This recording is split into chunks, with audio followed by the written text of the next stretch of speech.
For my graduation present, my parents decided to let me tag along with them on their annual vacation.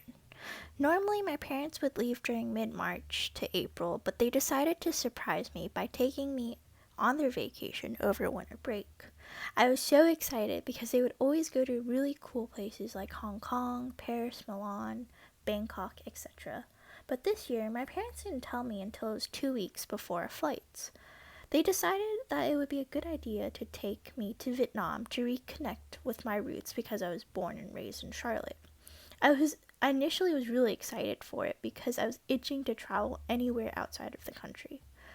But as time grew closer to the trip, my brothers would tell me how there's no plumbing, water was dirty, and I'll be living in huts.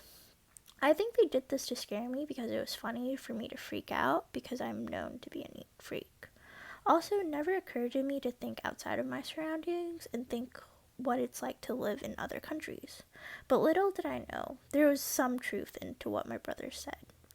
The moment I stepped out of the airport in Vietnam, I was in complete culture shock. The air was muggy and hot, people all around on mopeds, and it was so loud. I always thought Charlotte was a biggish city, and there were a lot of people, but it paled in comparison to the amount of people just outside the airport. I arrived at the hotel thinking what my brother said was completely bogus. There was plumbing, air conditioning, clean water, etc. Little did I know there was some truth in what my brother said. After my first night at the hotel, my mom wanted to visit the apartment she grew up in. The apartment complex was dingy, run down, and had an odd smell I couldn't quite decipher. It turns out my uncle still owned the place, and my mom and I could get in without sneaking in. Inside was completely shocking. It was a small one-apartment room that my mom shared with my grandparents and her siblings. 7 of them crammed together in one room. The bathroom was the most shocking part of the apartment. It was literally a hole in the ground. The water had a funny smell, and my mom told me that the water they used was unprotected groundwater that they had to boil themselves and collect in jugs to shower with. I was completely shocked.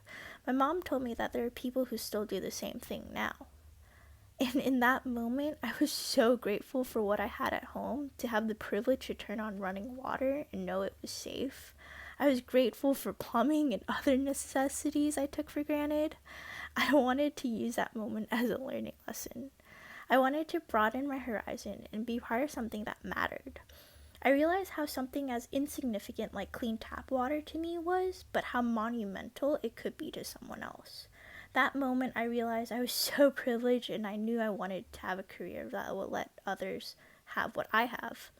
I knew that I wanted to help, so when it came time to declare a major in college, I decided to go into civil engineering for water resources so I can gain the skills so others can be reassured that water shouldn't be something to worry about.